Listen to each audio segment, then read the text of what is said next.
Subscribe channel Truth.id dan aktifkan lonceng notifikasi untuk mendapatkan informasi seputar live streaming dan video khotbah terbaru. Posisi tombol subscribe berada di kanan atas channel kami dan jangan lupa nyalakan loncengnya.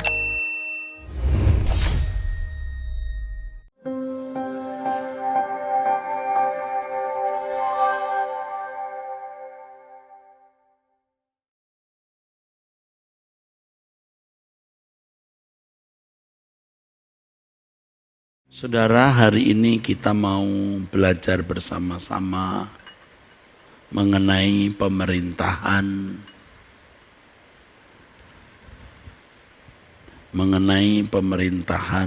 di dunia yang akan datang, saudara-saudara. Satu hal yang pasti bahwa di dunia yang akan datang akan terselenggara sebuah pemerintahan.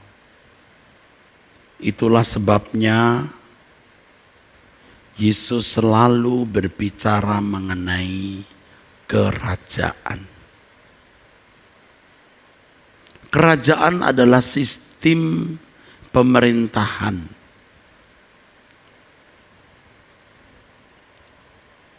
Dunia yang akan datang nanti sistem masyarakatnya dalam bentuk kerajaan atau kingdom, di mana Tuhan Yesus menjadi rajanya. Yesus Tuhan kita menjadi kepala pemerintahannya.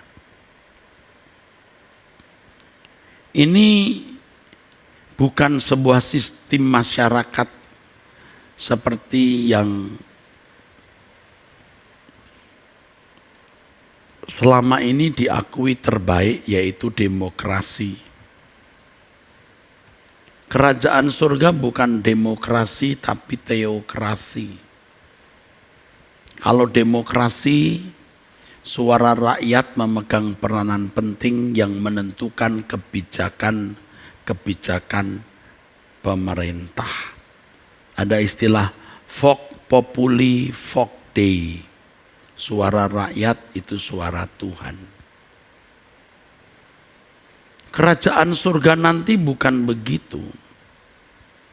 Suara Tuhan itulah satu-satunya suara yang harus didengar. Tuhan Yesus sebagai Tuhan bagi kemuliaan Allah Bapa yang berkedudukan sebagai Raja, yang menentukan segala sesuatunya, menentukan segala kebijakan pemerintahan itu. Pemerintahan ini memang seperti sebuah pemerintahan sistem monarki, di mana kekuasaan di tangan satu orang, saudaraku.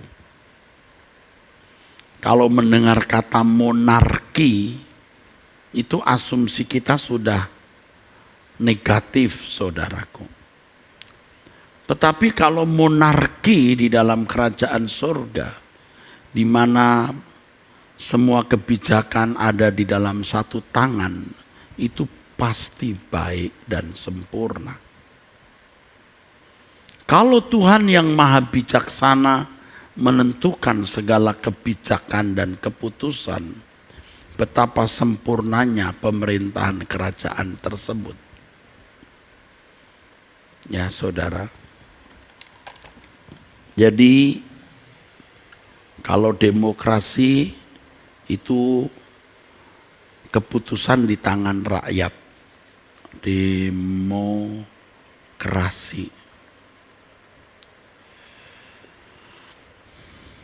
Tetapi faktanya tidak ada demokrasi yang sempurna hari ini.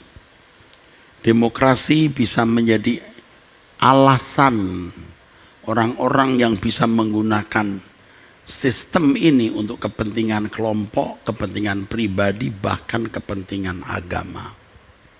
Tidak ada demokrasi yang sempurna. Sedangkan pemerintahan Allah itu teokrasi. Krasi dari kata kratos, pemerintahan. Ya. Theos ini Tuhan atau Allah. Pemerintahan Allah. Ada demokrasi, ada oligarki, ya. Pemerintahan di tangan sekelompok orang. Ada monarki,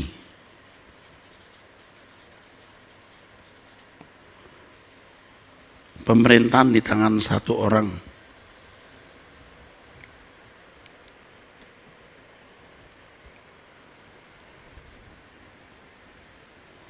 Mendengar kata monarki, asumsi kita negatif ya saudaraku. Tetapi kalau ini diselenggarakan oleh Allah, jadi keputusan di tangan satu orang itu sempurna. Tangan Allah. Di dunia kita sekarang telah terbukti bahwa tidak ada sistem pemerintahan yang bisa membawa manusia kepada kemakmuran. Tidak ada. Bahkan sistem demokrasi yang dianggap sebagai sistem pemerintahan yang paling baik, ternyata dewasa ini tidak ada demokrasi murni. Dan tidak ada demokrasi yang tidak bercacat. Pada akhirnya dapat dibuktikan bahwa sistem demokrasi tidak menyelamatkan kehidupan. Tidak berhasil membawa masyarakat kepada kemakmuran. Demokrasi, monarki, oligarki.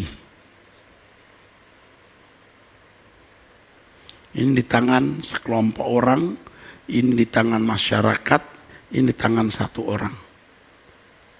Monarki. Saya ulangi, kata monarki, asumsi orang sudah negatif. Dan biasanya satu orang yang memegang kekuasaan karena manusia berdosa menjadi sewenang-wenang. Nah, teokrasi ini seperti monarki ini, kekuasaan di satu tangan, theos, Allah. Amerika dan negara-negara barat yang sangat kuat mengkampanyekan demokrasi sampai membangun demokrasi yang liberal, tidak berhasil menciptakan kemakmuran yang sempurna dalam waktu panjang. Masyarakat kapitalis yang beberapa dasawarsa lampau dipandang sebagai sistem masyarakat yang baik, seiring dengan ambruknya Uni Soviet waktu itu, dan belum tampilnya Cina sebagai negara yang kuat, RRC belum sebagai negara yang kuat, masyarakat kapitalis dianggap ideal. Tetapi sekarang sistem masyarakat sosialis sedang dilirik sebagai sistem masyarakat yang bisa lebih baik seiring dengan maju dan berkembangnya negara RRC. Negara yang dulu tidak pernah dipikir akan menjadi kuat mengimbangi adik kuasa Amerika. Jadi jangan harap dunia ini membahagiakan. Sejak dalam perjanjian lama, hal sistem pemerintahan Allah sudah dikemukakan berulang-ulang bahwa Allah memiliki kerajaan. Mazmur 22-28, sebab Tuhanlah yang mempunyai kerajaan, dialah yang memerintah atas bangsa-bangsa. Mazmur 145 ayat 11-13, mereka akan mengumumkan kemuliaan kerajaan-Mu dan akan membicarakan keperkasaanmu untuk memberitahukan keperkasaanmu kepada anak-anak manusia dan kemuliaan semarak kerajaanmu. Kerajaanmu ialah kerajaan segala abad dan pemerintahanmu tetap melalui segala keturunan. Tuhan setia dalam segala perkataan dan penuh kasih dalam segala perbuatannya. Kerajaan. Daniel pasal 2 ayat 44, tetapi pada zaman raja-raja, Allah semesta langit akan mendirikan suatu kerajaan yang tidak akan binasa sampai selama-lamanya dan kekuasaannya tidak akan beralih lagi kepada bangsa lain. Kerajaan itu akan meremukkan segala kerajaan dan menghabisinya tetapi kerajaan itu sendiri akan tetap untuk selama-lamanya. Ada kerajaan kekal, saudaraku. Dan itulah yang dimaksud pada Daniel 7 ayat 7 sampai 14. Ya, saudaraku. Yaitu mengenai penglihatan yang diterima oleh Daniel, di mana tampak datang dengan awan-awan dari langit seorang seperti anak manusia. Datanglah ia kepada yang lanjut usia itu dan dibawanya ke hadapannya, kehadapan yang lanjut usia. Lalu diberikannya kepada anak manusia itu kekuasaan dan kemuliaan dan kekuasaan sebagai raja dan seterusnya. Daniel 7 ayat 7 sampai 14 sudah menubuatkan adanya pelimpahan kekuasaan. Tentu anak manusia di sini maksudnya adalah Tuhan Yesus. Dan yang lanjut usia di situ menunjuk kepada Allah Bapa. Daniel pasal 4 ya, tertulis betapa besarnya tanda-tandanya dan betapa hebat mujizat-mujizatnya. Kerajaannya adalah kerajaan yang kekal dan pemerintahannya turun-temurun. Ini di perjanjian lama, saudaraku. Sudah dikemukakan adanya sistem pemerintahan ini. Kerajaan di mana Allah sebagai kepala pemerintahannya. Selanjutnya dalam doa Bapa kami, Yesus mengajarkan kalimat, datanglah kerajaanmu. Dan kalimat ini sudah cukup menunjukkan bahwa sistem pemerintahan dalam kerajaan, dalam surga nanti adalah kerajaan. Kata kerajaan sudah cukup menunjukkan adanya pemerintahan yang berlangsung. Kerajaan, kata kerajaan sudah jelas menunjukkan adanya pemerintahan dengan sistem ini di langit baru, bumi baru nanti. Kalau kita membaca Injil, pada intinya dalam seluruh pemberitaan Injil, saudaraku, Yesus selalu berbicara mengenai hal kerajaan ini. Basileia, basileios, kerajaan.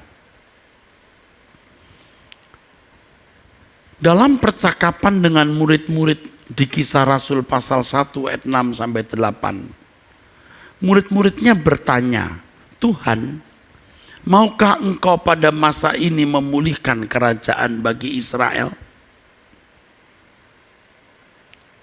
Maukah engkau pada masa ini memulihkan kerajaan bagi Israel?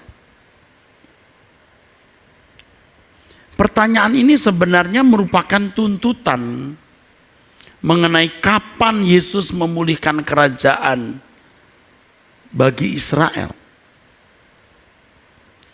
Kalau kita membaca Kisah Rasul pasal 1 ayat 3, firman Tuhan mengatakan bahwa selama beberapa minggu Tuhan Yesus bersama murid-muridnya, dia menampakkan diri dan mengajarkan mengenai kerajaan Allah. Yesus sendiri pada hari-hari terakhir sebelum dia naik ke surga, dia berbicara mengenai kerajaan Allah. Kisah Rasul pasal 1, saudaraku, ayat 3, kepada mereka Yesus menunjukkan dirinya setelah penderitaannya selesai, dan dengan banyak tanda Yesus membuktikan bahwa ia hidup. Sebab selama 40 hari ia berulang-ulang menampakkan diri dan berbicara kepada mereka tentang kerajaan Allah. Tentang kerajaan Allah, saudaraku.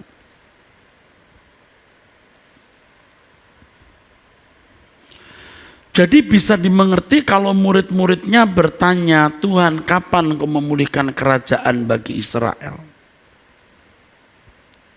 Maksud kerajaan bagi Israel ini tentu di dalam konsepnya orang Yahudi yang juga menjadi konsepnya murid-murid Yesus. Kapan ada pemerintahan itu? Inilah yang dirindukan oleh orang-orang Yahudi. Sehingga ketika Yesus mendekati kota Yerusalem, orang-orang mengeluh-elukan dia dan menyambutnya seperti masyarakat Yunani menyambut Alexander the Great, pahlawan mereka, dengan melambaikan daun dari pohon palem. Mereka berkata, diberkatilah kerajaan yang datang, kerajaan Bapak kita Daud. Hosana di tempat yang maha tinggi. Hosana. Markus 11 ayat 10 dan beberapa ayat lain. Saudara, mereka berkata Hosana.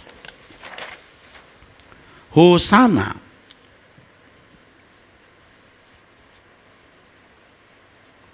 Sering orang mengartikan ini sebagai terpujilah Tuhan. Tidak.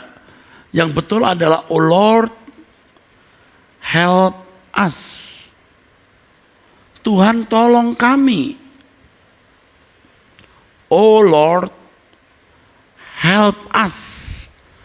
Pengertian yang benar Hosana itu Oh Lord, help us. Mereka menyambut Yesus masuk kota Yerusalem karena mereka berharap Yesus akan menjadi seorang yang akan menggerakkan massa Yahudi melawan penjajah atau bangsa yang menguasai mereka, yaitu bangsa Roma. Saudara, kalau kita membaca Lukas 23 ayat 51 dan Markus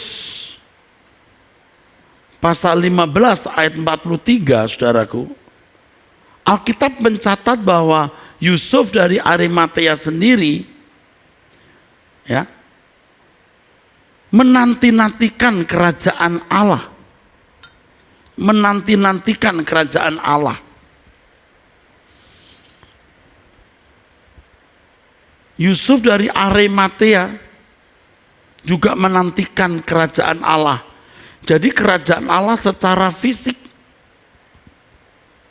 Jadi tidak heran kalau di Matius 18 ayat 1 murid-muridnya pernah bertengkar mempersoalkan siapa yang paling besar nanti di kerajaan itu. Matius 20 ayat 20 sampai 21, ibu anak-anak Zebedius minta supaya Yesus menempatkan dua anaknya di sebelah kanan kiri, Yohanes dan Yakobus, bila bisa ada di sebelah kanan kiri Yesus. Karena konsep mereka mengenai kerajaan itu demikian. Jadi konsep kerajaan mereka itu seperti Daud. Konsep kerajaan Israel, di mana ada Daud yang memerintah. Ini kerajaan Israel. Yesus tidak membantah. Yesus tidak mengatakan tidak ada kerajaan itu. Yesus tidak membantah. Tetapi Yesus mengatakan engkau tidak perlu mengetahui masa dan waktu yang ditetapkan Bapa sendiri menurut kuasanya. Jadi kerajaan itu ada, tetapi waktunya belum saatnya. Mereka harus menjadi saksi dulu sampai ke ujung bumi. Jadi Yesus mengakui adanya kerajaan ini. Konsep kerajaan itu, yaitu konsep kerajaan teokrasi,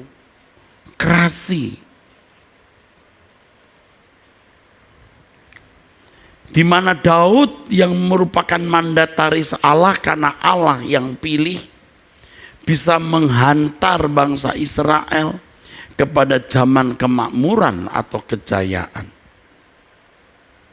Yesus mengakui adanya kerajaan seperti yang ada dalam pikiran mereka, seperti kerajaan Israel zaman Daud. Itulah sebabnya ketika Yesus menghadapi Pilatus di Yohanes 18 ayat 36, Yesus berkata, "Kerajaanku bukan dari dunia ini."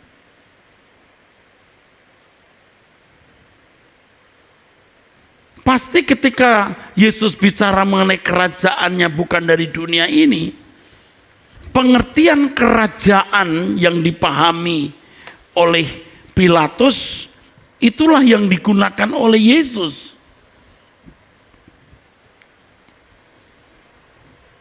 Kerajaanku bukan dari dunia ini. Ketika seorang perwira Roma meminta supaya Tuhan menyembuhkan salah seorang hambanya, perwira itu berkata, "Sebagaimana aku tunduk kalau ada atasan yang memerintahkan kepadaku, demikian pula bawahanku yang harus tunduk kepadaku. Kalau aku katakan pergi, dia pergi. Kalau aku katakan datang, dia datang. Katakan sepatah kata, hambaku akan sembuh." Nah, konsep kerajaan atau pemerintahan seperti itu pun disetujui oleh Yesus. Jadi Yesus memiliki kerajaan seperti yang dipahami Pilatus, yaitu pemerintahan sistem kerajaan dengan satu kepala pemerintahan, tetapi bukan dari dunia ini. Yesus juga tidak membantah adanya kerajaan seperti konsep Zebedius, maksud saya ibu Zebedius yang meminta supaya anaknya boleh duduk di sebelah kanan kirinya. Yesus tidak mengatakan, "Oh, bukan begitu kerajaanku." Tuhan tidak berkata begitu. Tuhan berkata, "Hal duduk di sebelah kanan kiriku, Bapa yang menentukan." Itulah sebabnya di dalam Lukas 12 ayat 32 Yesus berkata, "Janganlah takut ya kawanan kecil, karena Bapamu telah berkenan memberikan kamu kerajaan itu." Memberikan kerajaan itu. Pasti kerajaan sesuai dengan konsep mereka, kerajaan Israel, di mana ada Raja Daud, ada raja yang namanya Daud, atau seperti Daud, Mesias. Jadi Bapak Ibu perlu ketahui bahwa konsep Mesias bagi orang Yahudi itu menuju seorang raja. Seorang yang diurapi itu raja. Jadi Yesus menyebut kerajaan Bapa. Bapa berkenan memberikan kerajaan kepadamu tanpa secara terperinci menjelaskan bentuk kerajaan itu.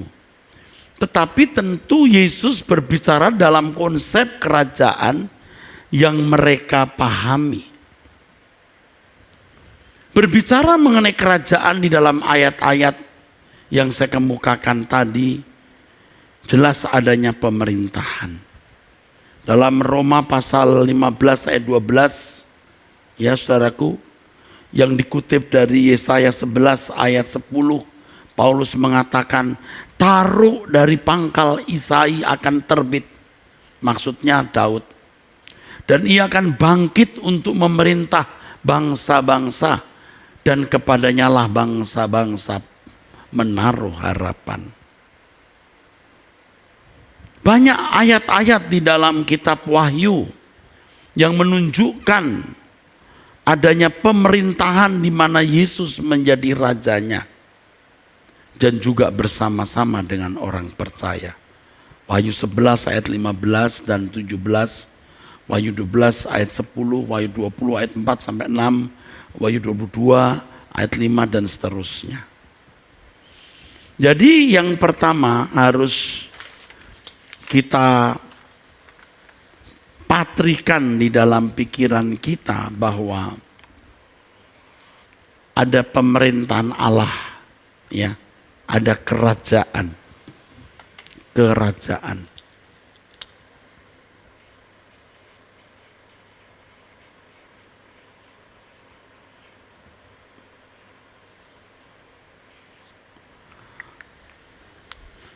Kalau di dunia ada sistem demokrasi, kekuasaan di tangan rakyat, oligarki, kekuasaan di tangan beberapa orang, ada monarki, kekuasaan di tangan satu orang. Nah, kerajaan surga ini lebih bersifat monarki. Ingat ya, kalau di dunia mendengar kata monarki, asumsi kita, asosiasi kita langsung negatif.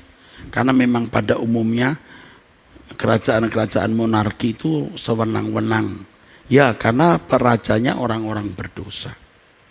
Tetapi kalau teokrasi, monarki dalam teokrasi di mana Allah pemegang kekuasaan tertinggi, wah, itu aman, saudaraku.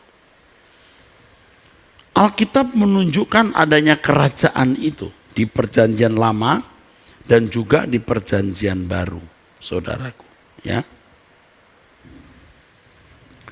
Tuhan Yesus sendiri tidak menolak konsep kerajaan di dalam pikiran orang-orang Yahudi dan murid-murid. Yesus sendiri juga memberikan kesan bahwa kerajaan yang dipahami oleh Pilatus itulah kerajaan yang juga dalam konsepnya. Tapi tentu bukan dari dunia ini.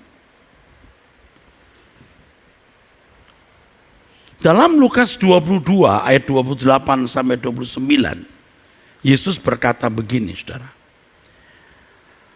Kamulah yang tetap tinggal bersama-sama dengan aku dalam segala pencobaan yang aku alami. Dan aku menentukan hak-hak kerajaan bagi kamu sama seperti Bapakku menentukannya bagiku. Kalimat penting dalam ayat ini adalah aku menentukan hak-hak kerajaan bagi kamu. Ini di Lukas 22 ayat 29. Aku menentukan hak-hak kerajaan bagi kamu. Karena kalimat ini penting, saya mencoba melihat seluruh kalimat ini dari bahasa aslinya. Yang bunyinya kago diatemai humin katos diateto moi hupatermo basileian. Kago diatemai humin katos diateto moi hupatermo basileian. Dalam terjemahan King James ditulis I appoint unto you a kingdom as my father had appointed unto me. Dalam terjemahan New International Version diterjemahkan and I confer on you a kingdom just as my father conferred one on me. Kata menentukan dalam bahasa aslinya diatitemai yang bisa berarti menganugerahkan, grant, memutuskan, decree, ordain, menyusun, arrange, menunjuk, appoint, menganugerahkan, confer. Dalam teks aslinya sebenarnya tidak ada kata hak. Kan tadi saya katakan dalam terjemahan kita, aku menentukan hak-hak kerajaan bagi kamu. Teks aslinya tidak ada kata hak. Jadi secara harafiah, ayat ini bisa diterjemahkan begini. Aku menganugerahkan kerajaan bagi kamu, seperti Bapa menganugerahkannya kepadaku. Jadi hak-hak yang dimaksud oleh Tuhan Yesus adalah pemerintahan. Pemerintahan kerajaan itu. To reign. Basilewo. Ya. Jadi saudaraku sekalian, Tuhan Yesus tidak membantah adanya pemerintahan kerajaan ketika murid-muridnya mempertanyakan atau mempersoalkan hal itu. Baik di Injil Matius pasal 20 maupun di Kisah Rasul pasal 1 tadi. Kapan Tuhan memulihkan kerajaan bagi Israel? Tuhan tidak mengatakan tidak ada kerajaan itu. Tapi Tuhan mengatakan waktunya belum sekarang. Ya. Ketika ibu Zebedius, ya, ibu Yohanes, Yakobus minta supaya anak-anaknya duduk di sebelah kanan kiri Tuhan Yesus nanti, duduk di sebelah kanan kiri, Yesus tidak menolak dengan mengatakan tidak ada kerajaan itu. Tapi soal duduk di sebelah kanan kiri, dia itu hak Bapa yang menentukan. Tapi kerajaan itu ada. Jadi konsep kerajaan yang mereka pahami tidak diubah oleh Tuhan. Ini berarti memang pemerintahan dalam sistem kerajaan akan hadir di dunia akan datang. Yaitu di langit baru, bumi baru, di mana Tuhan Yesus menjadi kepala pemerintahannya. Seperti Bapa menentukan hak-hak kerajaan bagi Tuhan Yesus, demikian pula Tuhan Yesus menentukan hak-hak kerajaan bagi pengikutnya. Tentu terjemahan ini tidak keliru, saudaraku. Karena pemerintahan itu di dalamnya termuat hak. Seperti Bapa memberikan kerajaan kepadaku atau menganugerahkan kerajaan kepadaku, aku menganugerahkan kerajaan ini kepadamu. Jadi hak-hak kerajaan sama dengan menerima kerajaan atau sebuah pengelolaan pemerintahan. Pengelolaan pemerintahan adalah sebuah kehormatan yang Allah berikan, baik kepada Tuhan Yesus maupun orang percaya yang mau menderita bersama-sama dengan Yesus. Ketika Tuhan Yesus berbicara mengenai menentukan hak-hak kerajaan bagi orang percaya, Yesus sedang berbicara mengenai pemerintahan dunia, saudaraku. Ini loh pemerintahan dunia. Aku memberikan hak-hak memerintah juga kepadamu. Tapi jangan seperti penguasa-penguasa dunia. Sebab kamu lihat bagaimana aku datang melayani kamu. Secara tidak langsung Yesus menyatakan bahwa sebagaimana di dunia ada pemerintahan, demikian pula dalam kerajaan Tuhan nanti ada pemerintahan. Tuhan Yesus berkali-kali memunculkan adanya pemerintahan kerajaan surga dalam pernyataan-pernyataannya di berbagai kesempatan. Di antaranya bahwa orang percaya akan memerintah bersama-sama dengan dia atau menerima hak-hak kerajaan. Lukas pasal 22 ayat 28 sampai 30. Untuk pemerintahan dunia, Tuhan Yesus menggunakan kata kuriewo. Ya. Kalau saudara mendengar kata kurios Tuhan, ada kata kuriewo yang artinya mengontrol, menguasai, to rule, memerintah, lord atau over, mengatasi, memerintah. Kurieuo tetap ini sejajar dengan satu kata basileuo. Jadi saudaraku sekalian, ada pemerintahan itu, tapi Yesus lebih menggunakan kata basileuo. Basileuo. Kuriewo.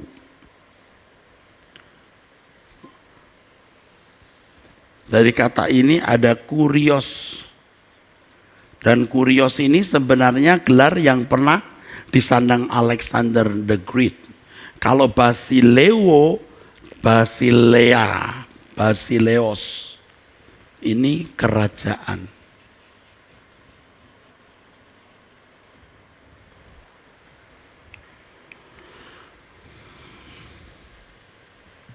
Ini lebih to rule. Tapi ini lebih to reign.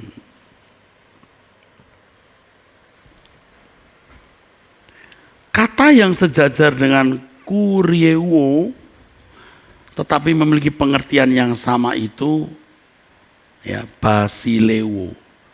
Bagi pemerintahan Allah lebih tepat menggunakan kata to reign, bukan to rule. To reign daripada to rule. Ini yang benar. Lebih suka menggunakan ini daripada ini. Basilewo.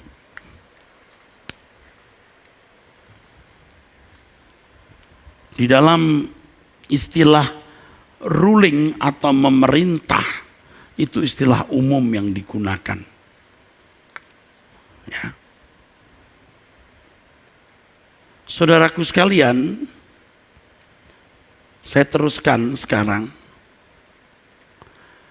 Dalam Lukas pasal 20 ayat 30 tertulis bahwa kamu akan makan dan minum semeja dengan aku di dalam kerajaanku, dan kamu akan duduk di atas tahta untuk menghakimi ke-12 suku Israel. Menghakimi.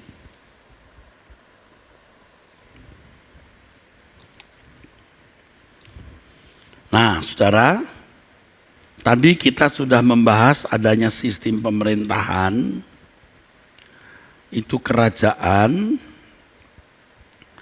Kita sudah mempelajari Yesus memberikan atau menganugerahkan kerajaan bagi murid-murid atau orang percaya seperti Bapa memberikan kerajaan bagi Yesus. Nanti sejajar dengan Bapa mengutus aku mengutus kamu. Oke, saya kira cukup jelas ya. Jadi jangan ragu-ragu sama sekali bahwa ada pemerintahan nanti di sana. Ya. Lukas pasal 20 ayat 30 bahwa kita akan duduk ya, akan makan dan minum ya, semeja dengan Yesus di dalam kerajaannya, dan kamu, kata Tuhan, akan duduk di atas tahta untuk menghakimi ke-12 suku Israel. Tapi maaf, ini bukan untuk semua orang Kristen. Waktu Yesus bicara ini, Yesus bicara kepada murid-muridnya. Nanti di sesi akhir, bagian akhir, saya akan bicara mengenai yang berhak memerintah, orang yang menderita bersama Tuhan. Jadi dengan jelas sekali Tuhan menyatakan bahwa orang percaya akan duduk bersama-sama dengan Tuhan menghakimi. Lukas 22 ayat 30. Kata menghakimi ini juga dalam 1 Korintus pasal 6 ayat 2. Bahwa orang kudus akan menghakimi dunia. Tentu dunia ini bukan dunia sekarang. Hari ini kita dihakimi. Kadang-kadang mendapat eksekusi, hukuman, penalti yang tidak patut, tidak pantas kita terima. Kata menghakimi itu, saudaraku, krino. Krino.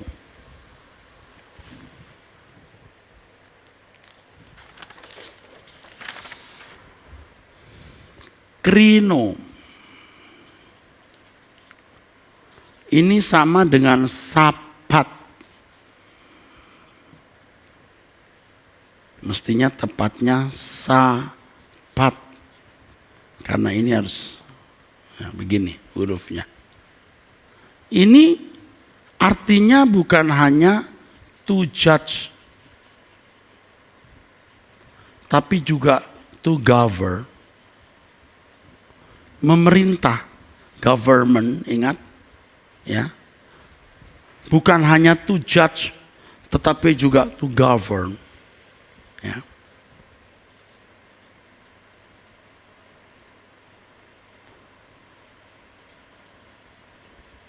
Ini.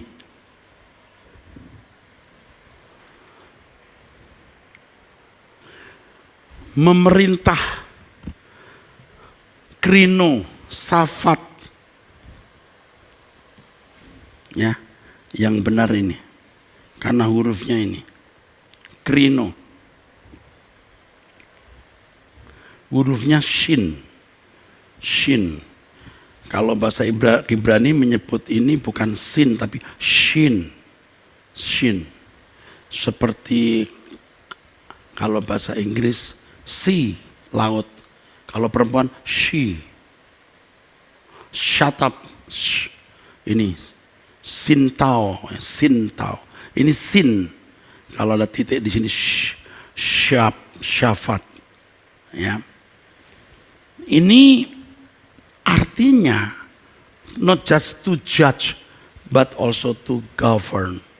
Memerintah, mengontrol, mengendalikan. Ingat tugas hakim-hakim, saudaraku.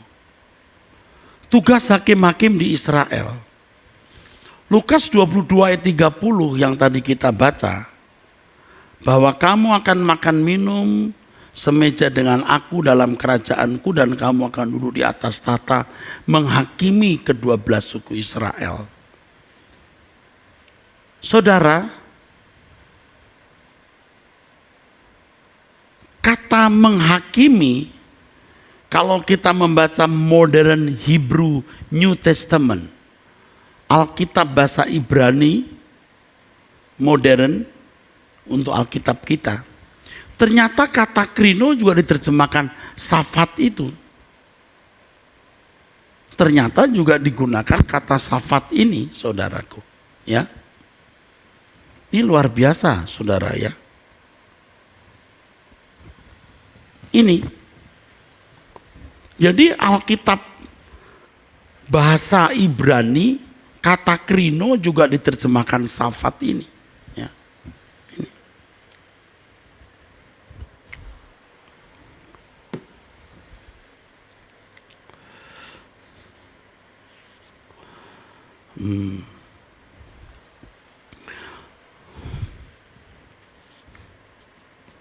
Nih, begini. Ini. Jadi kata hakim-hakim, menghakimi dalam bahasa Yunani, bahasa Ibraninya sama. Ya. Krino ini. Krino. Begini. Ini sama dengan ini. Untuk memahami kata menghakimi, kita harus meneliti tugas hakim-hakim. Tugas hakim-hakim di zaman sebelum raja-raja di Israel. Kata hakim hendaknya tidak mengasosiasikan kita hanya pada area pengadilan. Kata hakim-hakim bukan hanya bergerak di area pengadilan, tetapi juga pengaturan masyarakat dalam seluruh aspeknya.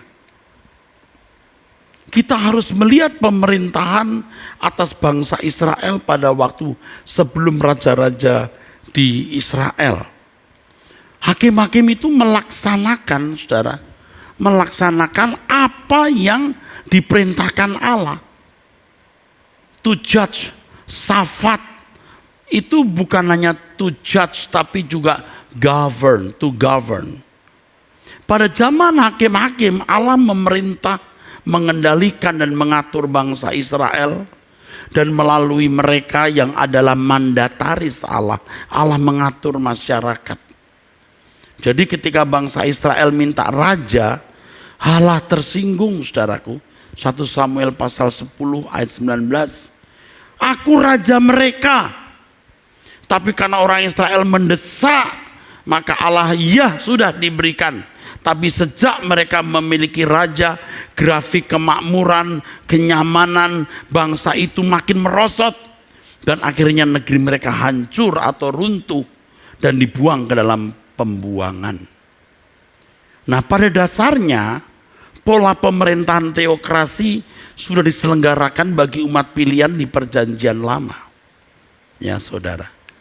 Dengan adanya hakim-hakim ini sebuah pemerintahan teokrasi sudah dilaksanakan di Israel. Tapi diganti raja-raja dan ternyata mereka tambah merosot kemakmurannya. Namun demikian bangsa Israel masih ingat ada satu raja yang paling baik yang membawa kepada kemakmuran, itu Daud. Maka di dalam nubuatan-nubuatan tentang kerajaan yang akan datang, nah di beberapa ayat saya sudah juga memuatnya. Nanti kalau jadi buku bisa dilihat detail ayat-ayatnya. Aku mengangkat Daud sebagai raja untuk memerintah selama-lamanya. Maksud Daud di situ bukan Daud anaknya Isai, tetapi Yesus yang diurapi, saudara. Jadi kalau bicara mengenai hakim-hakim, ya, atau menghakimi, yang tadi Krino, Safat, ini bukan hanya to judge tapi juga to govern. To govern. Ini memerintah, mengontrol, mengendalikan masyarakat.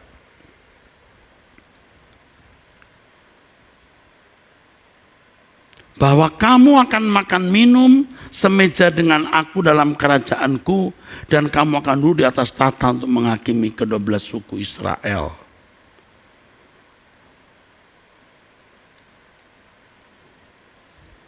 Kita melihat bahwa Tuhan akan menghakimi, Tuhan akan memerintah. Kosmos yang dimaksud tentu bukan hanya bumi ini, tetapi universe, alam semesta. Dunia yang akan datang atau langit baru, bumi baru, itu adalah jagat raya yang tanpa batas, yang kita dari kemarin bicara mengenai Samayim, tempat yang luas. Samayim ini tempat yang luas, ya saudaraku. Ini wilayah kerajaan nanti. Kamu akan mengendalikan, akan mengontrol, kamu akan menguasai, kamu akan memerintah,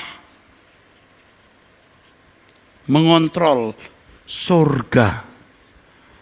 Surga itu artinya tempat yang luas, Samayim. Ini Samayim, ya saudaraku. Nanti tentu kita kalau ada waktu juga bicara bahwa surga itu kan wilayah di luar bumi kita. Tapi ada surga bagi masyarakat, atau tempat bagi masyarakat, juga ada surga untuk Allah dengan tahtanya. Nah, yang kita baca di dalam Alkitab mengenai kedahsyatan yang dilihat di dalam kitab Wahyu, itu adalah sekitar tahta Allah. Yang ditulis mengenai Lucifer yang jatuh di taman Tuhan dan seterusnya, itu adalah sekitar tahta. Tidak pernah atau hampir tidak kita temukan, saudaraku, mengenai wilayah-wilayah yang luas di kerajaan surga. Ya. Di pertemuan lalu saya membahas mengenai man is a walker by nature. Manusia adalah pekerja pada dasarnya. Nanti kita akan bekerja lagi di dunia akan datang. Kita akan mengelola alam semesta yang baru. Maksud saya bumi yang baru, saudaraku. Itu ada wilayah-wilayah luas yang tidak terbatas. Jadi dunia yang dimaksud, ya saudaraku, oleh Alkitab, di mana nanti kita akan hidup, itu dunia yang baru, sedangkan bumi kita ini akan menjadi lautan api. Jadi kata dunia bisa menunjuk dunia akan datang, di mana Allah akan memerintah, mengendalikan dan mengatur bangsa-bangsa yang diperkenan masuk ke sana. Jadi di atas hakim-hakim yang adalah orang percaya ini ada Allah yang mengangkat Yesus sebagai Tuhan atau Raja. Itulah sebabnya dalam Filipi 2 ayat 9 sampai 11 dikatakan dia menjadi Tuhan, ya, bagi kemuliaan Allah Bapa. Ada hakim-hakim yang akan mengatur masyarakat, Di atasnya ada Allah yang menunjuk Yesus sebagai kepala pemerintahan. Sistemnya luar biasa seperti zaman hakim-hakim. Jadi hakim-hakim tidak bisa sewenang-wenang mengambil keputusan atau bertindak. Semua harus under control Allah. Dikatakan dalam Wahyu pasal 5 ayat 10, dan engkau telah membuat mereka menjadi suatu kerajaan dan menjadi imam-imam bagi Allah kita, dan mereka akan memerintah sebagai raja di bumi. Nah, kata bumi di sini gain, yang artinya selain earth juga berarti soil, land atau ground. Tapi juga kata gay ini juga bisa berarti wilayah atau negara, region, country. Ini menunjuk lokasi di mana suatu masyarakat tinggal as the local of people atau humanity. Nah, saudaraku, nanti ketika kita bicara sampai pada pemerintahan, siapa yang diperintah, hari ini akan saya jelaskan adanya 144.000 orang pilihan. Ini pasti orang pilihan yang akan memerintah bersama Yesus. Corpus delicti, tetapi jumlahnya belum tentu seperti ini. Ini hanya sebuah simbol. Lalu dikatakan ada sejumlah besar orang yang tidak terhitung. Ini maksudnya masyarakat. Pasti banyak orang lolos, tidak memperhatikan kenyataan adanya sejumlah besar orang yang tidak terhitung. Selain 144.000, ada sejumlah besar orang yang tidak terhitung juga di dunia akan datang. Ini masyarakat, ini umat pilihan, ini anggota keluarga kerajaan surga. Tetapi saya tidak bicara pasti jumlahnya itu, tetapi saya hanya mengatakan adanya jumlah tertentu. Ini bicara soal corpus delicti.